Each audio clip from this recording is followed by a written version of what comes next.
teman-teman semuanya, hari ini kita akan belajar tentang yang namanya sudut berelasi. Oke, sebelum kita masuk ke sudut berelasi, saya akan buat yang namanya kata kunci dari sudut berelasi.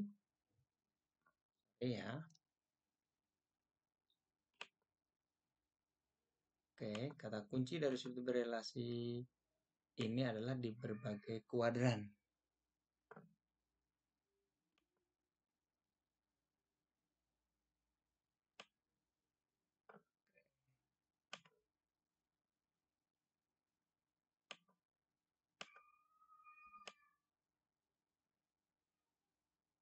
Oke, kita buat ini. Pertama, semua tahu bahwa sudut kita mulai di sini ada kuadran 1. Nah, ini ada kuadran 1. Kemudian di sebelah sini ada kuadran 2, ada kuadran 4 dan ada kuadran 3 dulu ya. Kuadran 3. Kemudian di sini adalah kuadran 4. Kuadran 1 itu kita tentukan dari berapa? 0 sampai dengan 90 derajat. Kemudian kalau kuadran 2 itu 90 derajat sampai dengan 180. Kemudian kuadran 3 itu 180 derajat sampai dengan 270 derajat. Kemudian kuadran 4 adalah 270 derajat sampai dengan 360. Ini kita akan mulai dari sudut relasi. Untuk kuadran 1, nilai perbandingan trigonometri yang positif adalah semuanya positif. Berarti sin, cos, tangen, kosekan, sekan, dan kotangen semuanya nilainya positif. Kemudian untuk kuadran 2 yang nilainya positif adalah sin saja dan kebalikan sin atau kosekan.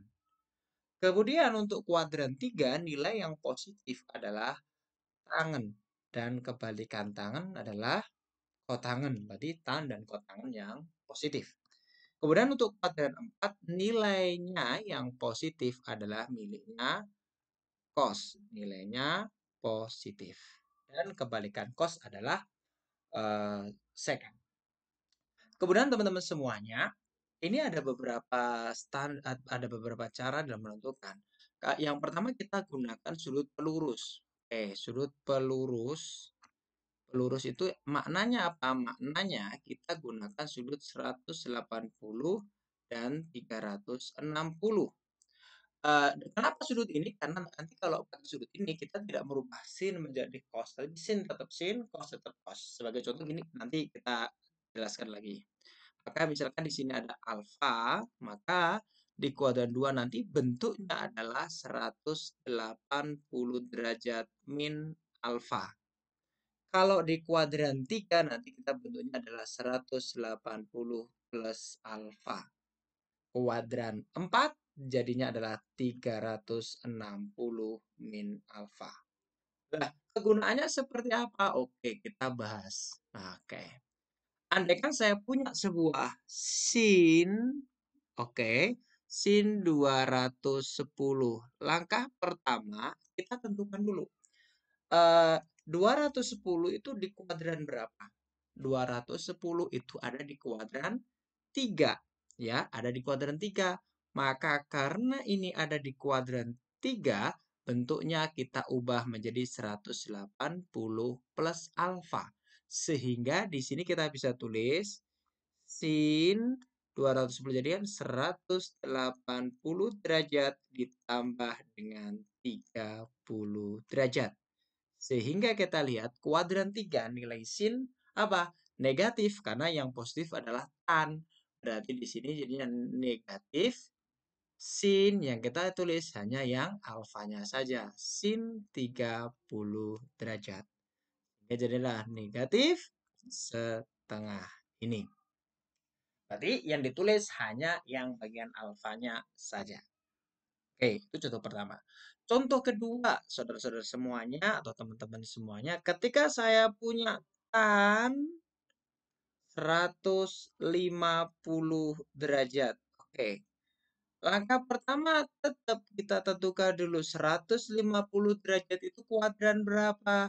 Kuadran 2, benar sekali. Kuadran 2. Kalau kita lihat kuadran 2, bentuknya apa? 180 min alfa. Sehingga ini bisa kita tulis bahwa tan 180 min berapa? Minus 30 derajat. Sehingga kalau tan di kuadran 2 nilainya negatif, karena yang positif adalah sin, maka ini menjadi negatif tan berapa yang ditulis yang belakang saja? 30. Semua tahu tan 30 adalah sepertiga akar 3, maka di sini negatif sepertiga akar 3. Oke, bisa ya? Oke. Oke, contoh lagi untuk memperkuat. Ketika saya punya apalagi misal atau cos, oke, cos 300 derajat. Oke, teman-teman semuanya. Kita tentukan lagi cos 300. 300 dulu kita tentukan. 300 itu kuadran berapa? Kuadran 4. Oke, kalau kuadran 4 maka bentuknya diubah menjadi apa? Menjadi 360 min alfa. Sehingga ini bisa kita tulis menjadi cos 360 min berapa? Min 60 karena tujuannya ke 300. Sehingga jadinya apa? Kita ingat kuadran 4 nilai cos positif, maka ini tetap positif. Berarti cos berapa? Yang terakhir berapa? 60. Cos 60 berapa? Setengah. Oke. Bisa dipahami ya, teman-teman semuanya? Oke. Itu tadi ketika kita menggunakan sudut pelurus. Sudut pelurus itu 180 dan 360.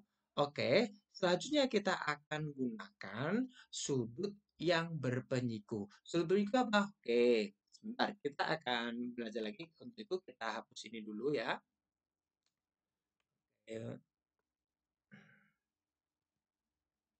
Kita hapus ini dulu, kita akan lanjutkan lagi untuk sudut berpelurusnya. Sudut lurus. Oke, kalau kita akan belajar lagi yang sekarang adalah kita kalau sudut berpenyiku. Berarti kalau sudut berpenyiku menggunakan sudut berapa? 90 derajat atau 270. Perlu dicermati bahwa kalau kita menggunakan penyiku itu nanti berubah. Sin berubah menjadi cos, cos berubah jadi sin, dan tan berubah jadi kotangen. Seperti itu jadi kata kuncinya. Untuk plus minusnya tetap. Nah, untuk apa namanya sudut berpenyiku kalau kuadran 1 bisa diubah menjadi 90 derajat min alfa. Kalau kuadran 2 bisa diubah menjadi 90 derajat plus alfa kalau kita gunakan sudut berpenyiku. Kalau kuadran 3 bisa kita tulis 270 min alfa. Dan yang ini kita gunakan 270 plus alfa. Sebagai contoh penggunaannya, teman-teman semuanya, ketika saya punya sin, misal 225 derajat.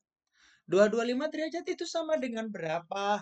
Oke, 225 derajat di kuadran berapa? Di sini kuadran 3, teman-teman semuanya. Sehingga kita akan gunakan bentuk ini. 270 dikurangi alfa. Oke, maka ininya jadi bagaimana? Jadi sin 270 minus berapa? 45 derajat. Hingga kalau kita pakai 270 atau 90 yang kita pakai, maka sin berubah jadi cos. Tetapi ingat, 225 kuadran 3 nilai sin apa? Negatif. Karena tan saja yang positif, maka di sini negatif. Karena kita pakai 270, maka sin berubah jadi cos 45 derajat. Sehingga jadinya min setengah akar 2. Oke, itu. Kemudian lanjutannya teman-teman semuanya, ketika nanti ada contoh lagi, kan ya. Misal ini kita pakai sin. Oke, 150 derajat. Oke, sin 150 derajat kita tentukan dulu. 150 derajat kuadran berapa? Kuadran 2. Nilai sin 150 derajat kuadran 2. Karena kita sekarang gunakan berpenyiku, kuadran 2 bentuknya apa kalau kalian pakai penyiku? 90 derajat plus alfa. Maka ini sama aja dengan berapa? Sin berapa? 90 derajat ditambah berapa supaya jadi 150? Ditambah dengan 60 derajat. Oke. Setelah itu karena 150 derajat kuadran berapa? 2. Maka nilai sin apa? Positif. Maka ini tetap positif. Karena kita gunakan adalah 90 derajat, maka kita sin berubah jadi cos. Maka di sini jadi cos 60 derajat. 60 derajat sama dengan setengah. Seperti itu. Contoh satu lagi. Andaikan saya punya seperti ini. Kos. Nah, kos berapa? Kos 120. Kos 120. 120 di kuadran berapa? Di kuadran 2. Karena kita pakai sudut berpenyiku. Tahap kedua ini. Maka bagaimana? Jadi cos kuadran 2 berarti 90 plus berapa? 30. Karena kita tahu bahwa cos kuadran kalau pakai apa namanya 90 atau 270 cos berubah jadi sin. Tetapi ingat ini kuadran 2. Nilai cos negatif. Maka di sini jadinya apa?